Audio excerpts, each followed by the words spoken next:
Good evening, everybody. We are live. Welcome to the MKUltra show. I, of course, as always, am your host, Carter M. Nelson. Big show tonight. Very, very excited to be back with you on Tuesday. Big news. I have an excellent show tonight. I'm sorry I'm late. I know we're about 30 minutes behind schedule, but I had a lot of stuff I had to make sure was in order to make sure the show was up to the quality and level I wanted it to be, and my work ended up taking me a little bit too long. I'm a bit of a procrastinator, I have to be honest with you. But we're here. Time goes on. Don't matter how late you are, as long as you make it, right? But we are here now. We've got a couple of big stories tonight. For one, New Jersey, massive evidence of voter fraud is now very, very clear and has been uncovered. Also, in other news, my predictions about the Houthis down in Yemen, yeah, they're coming true. So that's not good. That's not good for the world. It could potentially send us into a complete global retention. So that would be incredibly unfortunate and naturally not something that any of us want to see happen. But the consequences of that, something we'll get into later tonight, will be exactly how that forces the US to further escalate.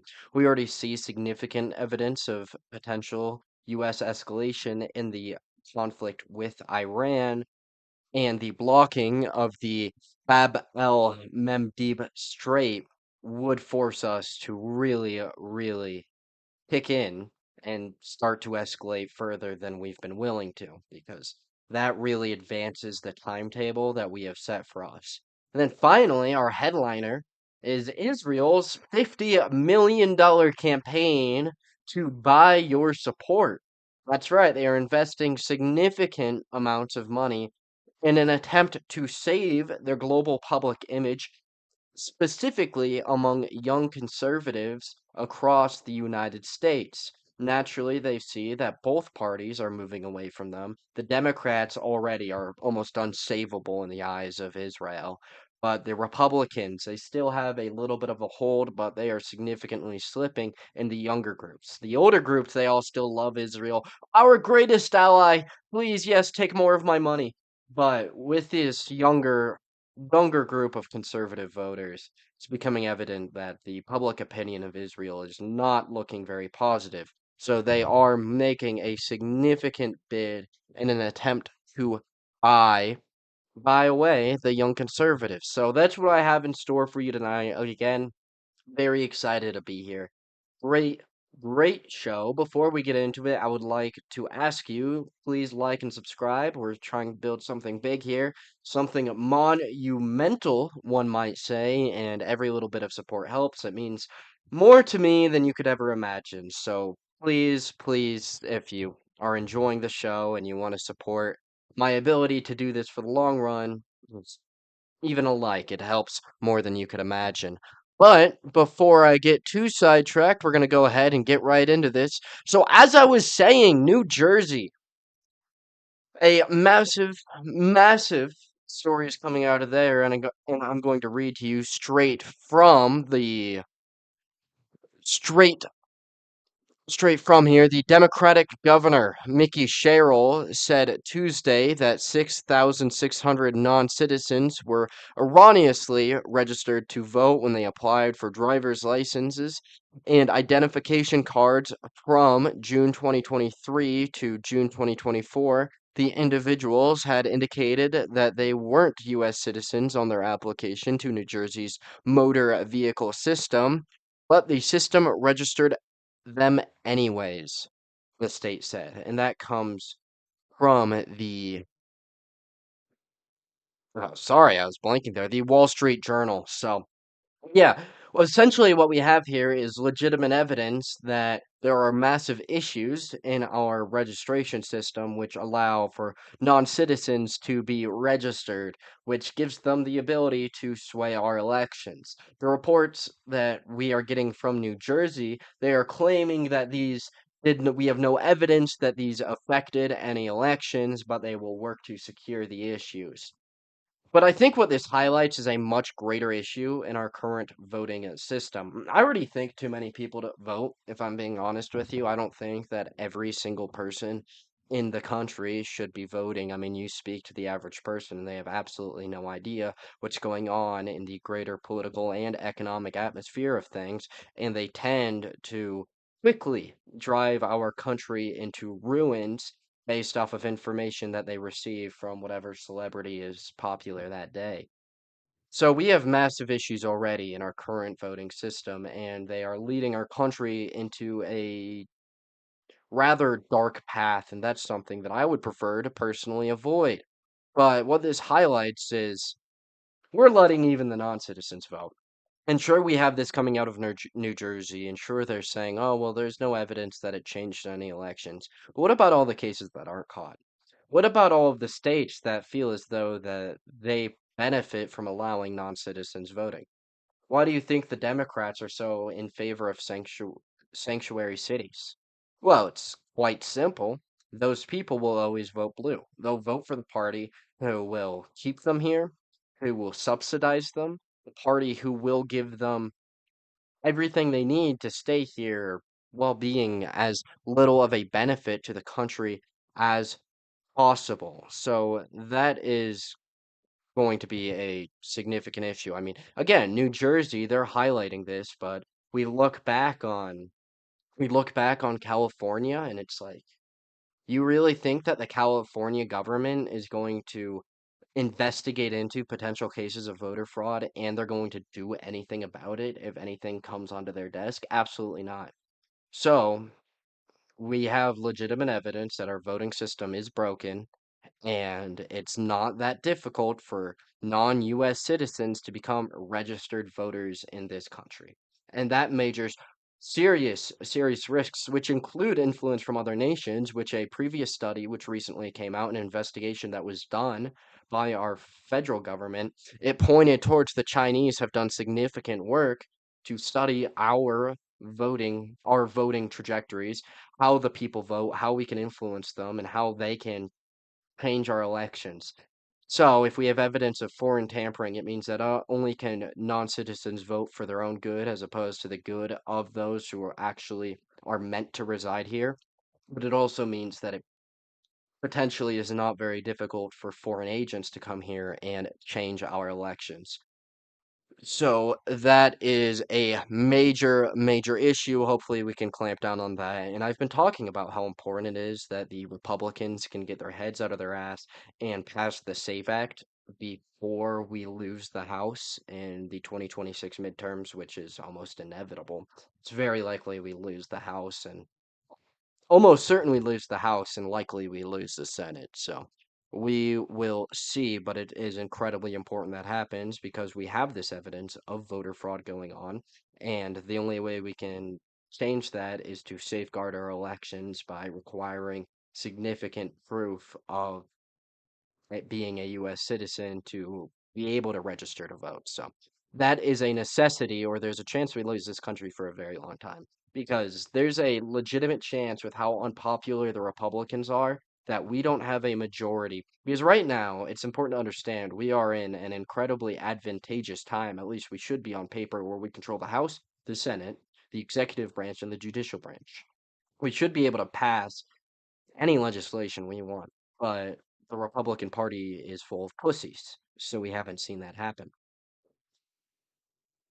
But because of how poorly this administration has been perceived by the public, and honestly, just how terribly run it's been overall, there's a real chance that we don't have a chance to pass major bills like this where we, change how the voting system is in our country until it could be 2032.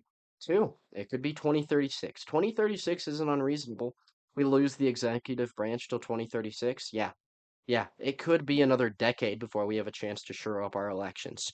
So, it's incredibly crucial that that gets done as soon as possible. It needs to pass, but I don't expect it to. I don't at all because the Republicans, the entire Senate, it's very hardlined on this idea. Oh, we need 60 votes to pass it. Legally, we only need 50. Well, they're hardlined on the idea that they need 60, and no Democrat is ever going to want to see this pass because they take significant advantage from voter fraud and they know it. So they'll never push for this. They want voter fraud. It's in their advantage. So why would they do anything that would hurt them? It wouldn't make sense. They're not going to do it. So, yeah, yeah, please, please, Republicans, do one good thing. You control the entire government. Do one good thing for me, please. Just one. I'm crying out to you. Please, just one thing. One thing on behalf of the young white Americans, but me and you both know that'll never happen. They hate us, so it's awesome. Our system is totally not completely fucked. So yeah, yeah. Ah, ay ay ay.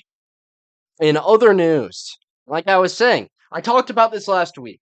There is a group and it's southwestern Yemen, right? Southwestern Yemen, and Yemen's been in a civil war since 2014, and this radical Islamic group controls the entire southwestern region of it.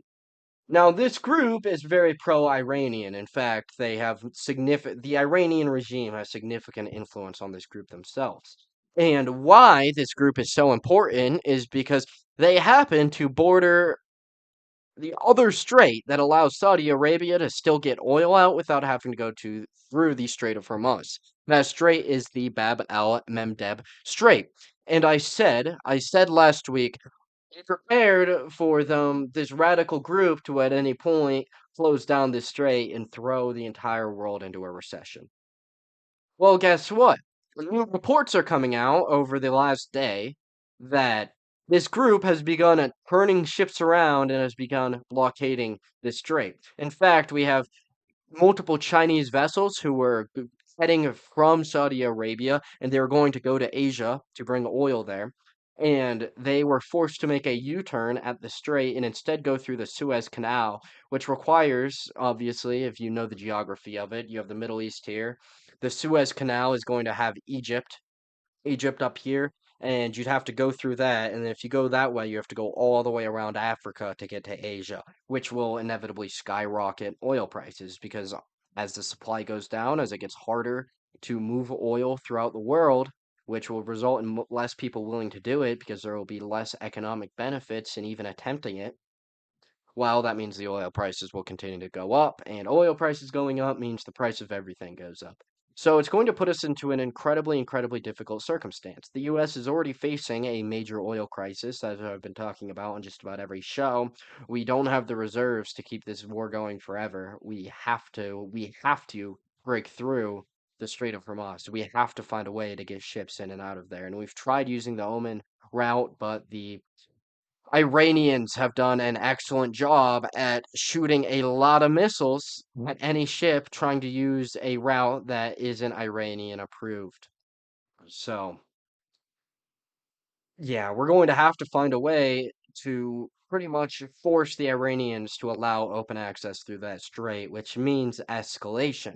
Because if we now have another oil strait blocked out and we can't get any more oil using the East-West pipeline, which is the major pipeline in Saudi Arabia, which moves oil from the from the Gulf over to Western Saudi Arabia, well, then that's going to put the world at even more of a major oil deficit, which will obviously just increase major problems for the rest of the world. So it's going to force the US into a point where they have to escalate because this entire war is a time game. It's who can hold out for longer. And we're playing the game of we can't let you hold out. And there's a number of signs pointing towards the United States is gearing up for a major military campaign in Iran. We're totally back. The war is totally back. It's undeniable at this point. We are hardlined into this. There's no backing out. I mean, we can try to look at the different scenarios, but when it comes down to it, we're at a point of no return. We have to win now. We don't really have the option to be like, oh, Iran, please forgive us. No, we can't do that. We can't unfire all of our missiles into Iran. So, point of no return, which means we have to pummel them even harder than we have been. We have to find a way to break them.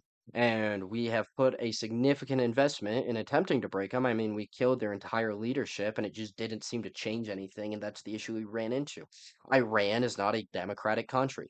Iran cannot be bullied the same way many democratic countries can, because they're okay with sacrificing lives for their own best interest. It's an Islamic radical state. I mean, part of Islam is sacrificing your life for Islam. They're totally okay with it. They're all willing to die for this. They believe this is a survival war. So they're not going to back down until we level the entire country. And the issue is we can't even just purely level the entire country because then that creates an oil deficit for even longer than it already is. If we destroy all the infrastructure in the Middle East to get oil out of there, well, guess what? Opening the strait won't even do anything. So not only do we have to bomb the shit out of them, but we have to strategically do it, and we can't destroy their major economic incentives, which is oil, because that's also our incentive to stay there.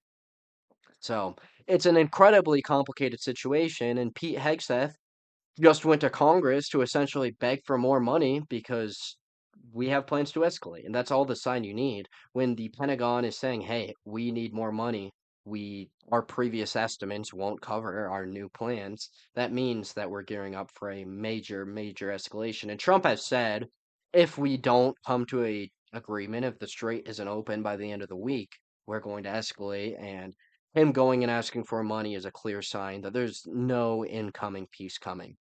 That's all the information you really need to know about it is if Trump says ceasefire, open the strait, or we're gonna escalate, we have no word about proper negotiations, and then our military industrial complex is asking for more money. Well, guess what? That is clearly evidence that this war is about to reach a whole new stage. So expect that over this next weekend, and I'm sure it's something I'll be talking about on my show next week, just like everything I've been covering. I always predict this stuff and then I end up talking about it a week later.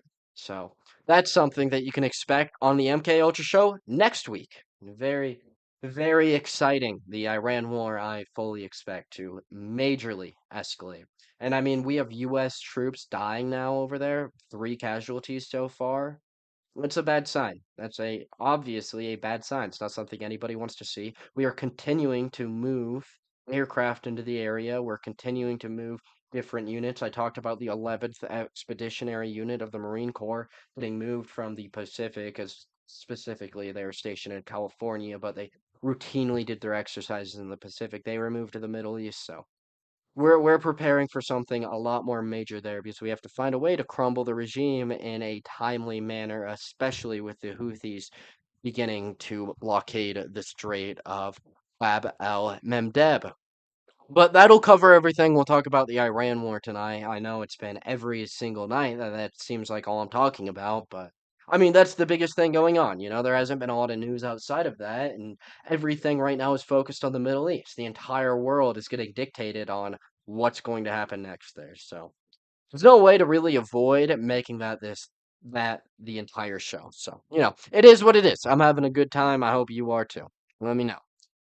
Finally, we're going to go ahead and get into our major story for the night. Like I said, Israel is investing tens of millions of dollars into trying to change the public opinion. At the start of this year, Israel set a budget for 2026 of $700 million in an attempt to expand the country's efforts to shape consciousness across the world. And specifically, we're going to talk about their $50 million experiment to shape the public opinion, specifically in the United States. And there's one name that I want you to remember, just not just throughout this show, but for the future, and that is going to be Mr. Brad Parscale. Now, Brad, he is somebody who worked under the Trump administration formerly. He was an advisor for him. And currently, he is a major, major influence in conservative media, specifically the Salem Media Group, which contains popular conservative hosts such as Hugh Hewitt, Scott Jennings, and the hottest of all, Laura Trump. So, yeah, he has legitimate influence all over those names. And what has happened with him is he took a major contract to feed into Salem media and from Israel, in which what he would be returning to them is pro-Israeli media in an attempt to shape young conservative minds. Because as we were talking about at the start of this show, and as we've talked about in depth over the last couple of weeks on this show, is the Democrats totally gone. Completely over here. They hate Israel.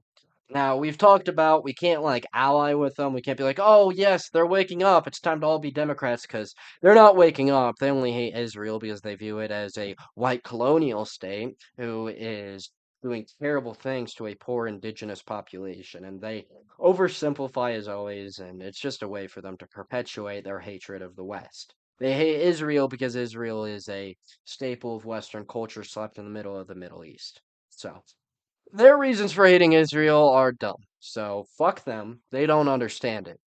Now, remember, we hate Israel because they have a significant negative influence on American culture. They have pushed for the degradation of our society. And any support of Israel has clearly been not in America's best interest and in no way America first. Our entire thing is America first.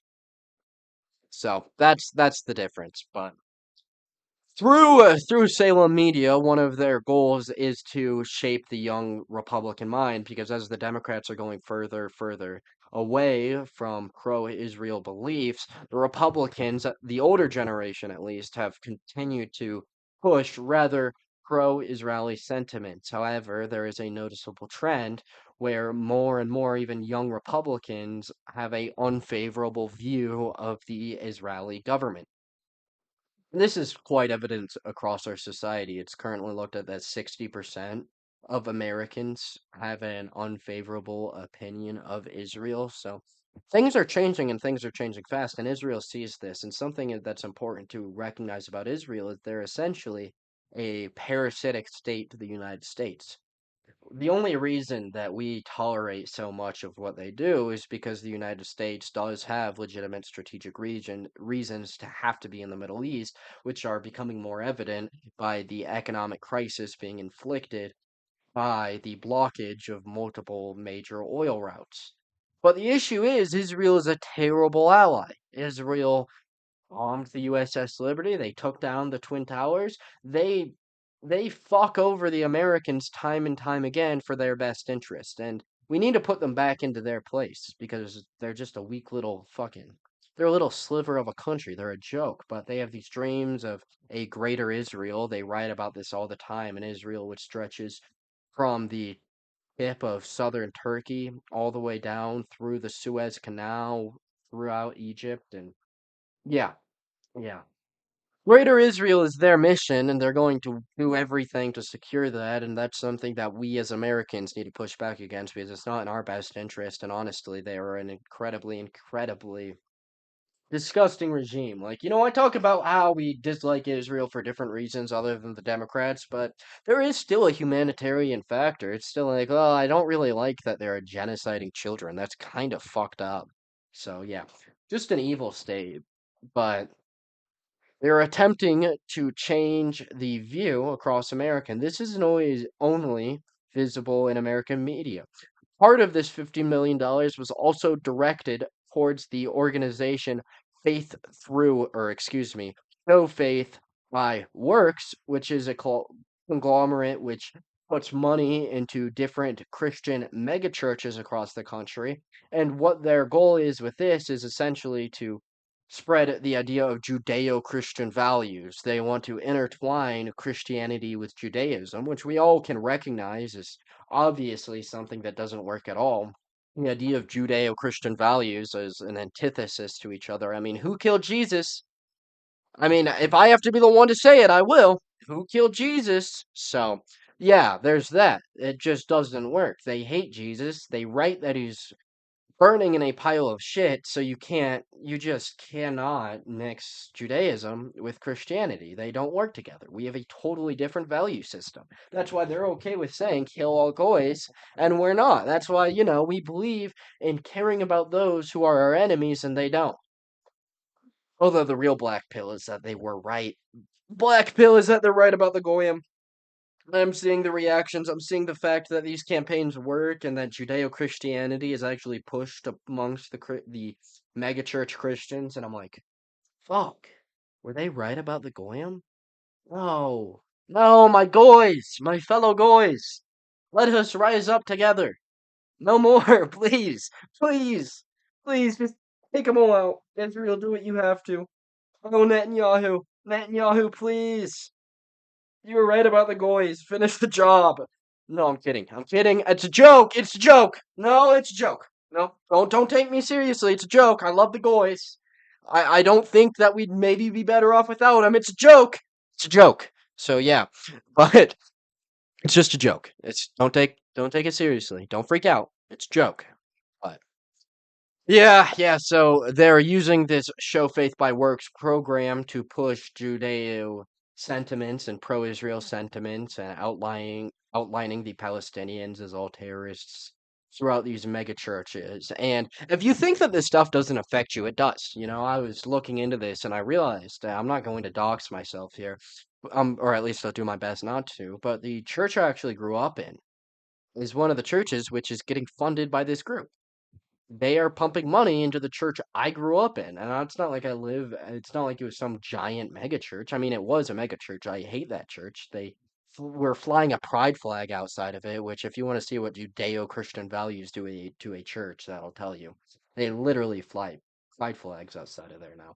But it's a disgusting, disgusting place. But yeah, I mean, it affects us. It was the church I attended until I was like 8 years old. Like, this stuff isn't as far away from you as you may think. It's getting closer and closer, and it will continue. And these media campaigns, they're everywhere. I mean, Salem, it's a little bit lesser known, but it's still major. I mean, a lot of those hosts are some of the biggest in the conservative media group. And although not every group is directly receiving obvious funding directly from Israeli plans, it's not only evident within Salem. I mean, look at Blaze TV, one of the bigger conglomerates. All of their hosts are all very pro-Israeli. Blaze consistently puts out pro-Israeli messages. Look at the Daily Wire. I mean, they're owned by fucking Ben Shapiro. You think Andrew Klavan is going to push back against Judeo-Christian values, and like Ben Shapiro's the Judeo-Christian guy. That's his whole fucking thing, and he obviously hates us. So if that doesn't tell you exactly what type of people they are, that should. But they have a consistent kind of a excuse me. They have a major grasp over the conservative media, and they are attempting to control the narrative. And what does this tell us? Well, it tells us for one, the work we're doing, it's worth it, right? It's showing us that Israel is noticing that we're noticing them. It's all I've ever wanted.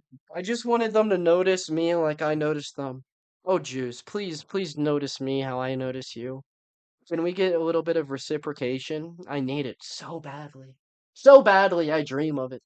But I mean, that's what this is evidence of. They're noticing us, and they're like, hey, we need to push back against this. We can't let the Groiper armies take over the conservative thought. We can't let more young men get influenced by Nick Fuentes. No, we need to push back by funding megachurches. It's like, fuck you. None of us like megachurches anyways. You go ahead. So yeah, my message to you with this is stay far the fuck away from megachurches because they are anti-Christian and they push political messages before they push Christ. So if you think, oh, I'm non-denominational because I only follow Jesus, I don't need a church. Yeah, well, guess what, buddy? Guess what? The reason the church needs some kind of authority and there needs to be something there is so that it is held accountable by the people inside of it so that they can't receive money from Israel to influence your thought. So if you want to see if whatever church you're attending is receiving any money from them, it's not that hard to find. Just look up Show Faith by Works and then look up church list and you can search to see if your church has received any public funding from them. So, yeah. Yeah. It's a major problem, but they're finally noticing us. We're winning. It's working. It's worth it. Keep going. Keep fighting. Hoorah! But that's all the news I have for you guys today. If you have anything you'd like to ask me before I log off, I'll keep the stream running for a couple more minutes. But go ahead and throw that in the chat. I will respond. But yeah. To recap tonight's show, voter fraud. It's evident. It's real. 2020 was clearly stolen. We need to do something about that. And Republicans need to stop being pussies and do something about that. We have the chance, we have the numbers to do it, so let's fucking pass it. Um, an incoming global recession is here with the blockage of the Bab El Mandeb Strait. Still, I'm like Charlie Kirk. I dream about the future, so hell yeah. And finally, Israel. You know, they're funding the public opinion. Watch out. Don't go to a church funded by Israel. That would be dumb. Be careful who you're listening to online. It's funded by Israel. Oh, also, they're doing like a giant uh, text campaign where they're having AI text people telling them why they should support Israel. It's like, this isn't going to work. These people are so out of touch. This is why they're losing. It's a bunch of boomers who are out of touch. This is why we've never had a better chance to win. Excuse me. We've never had a better chance to win because we're fighting against out of touch boomers. So that's awesome. Black or tiny hat? Fuck. That's a hard one. That's a hard one. Let's weigh the sides. Blacks. You know what? Some of them are cool. Some of them are cool. Kanye West is fucking dope. Juice World. Hell yeah. XXX. I fuck with him hella. Some of them are cool. They're not all bad. I've met some black dudes and it's like, what up, my? You know what I'm saying? Type shit. On the other hand, the Jews. You know, they're cool. They're so cool, and I love them all. They just want to like influence all of our politics and destroy our country and destroy the West. So, whew. Here's the thing. One of them, like, it's like part of their population is just so dumb that they fuck up our country. But there's some cool ones too because they're not like inherently evil. They don't have like evil beliefs. They're just like a lot of dumb ones. But that's why they're still like cool ones too, you know? Um, on the other hand, you have the Jews who like their religion is evil. So like they're also smart enough to do like actual evil shit. Like here's the thing, if you don't want to get hurt by one group, you stay out of Chicago. If you don't want to get hurt by the other group, you have to silence your own speech and you have to be careful about everything you do and you can't get into politics or they might assassinate you. Oh, JFK. And they will slowly disintegrate your country over centuries. But they are right about the Goyim. So, you know, it's a toss up. It's honestly a toss up. I'm kidding, I'm kidding. Yeah, no. Blacks, whites against the Jews. Hell yeah. So, I think that sums up my answer. Hell yeah. But yeah. On that note, on that excellent end of the show, I am going to start wrapping up. There's a spider crawling, and he's so cute. It's a little red one. Wait, I'm gonna grab him for you guys. I want him. Come on. Okay, he fell. I can't grab him.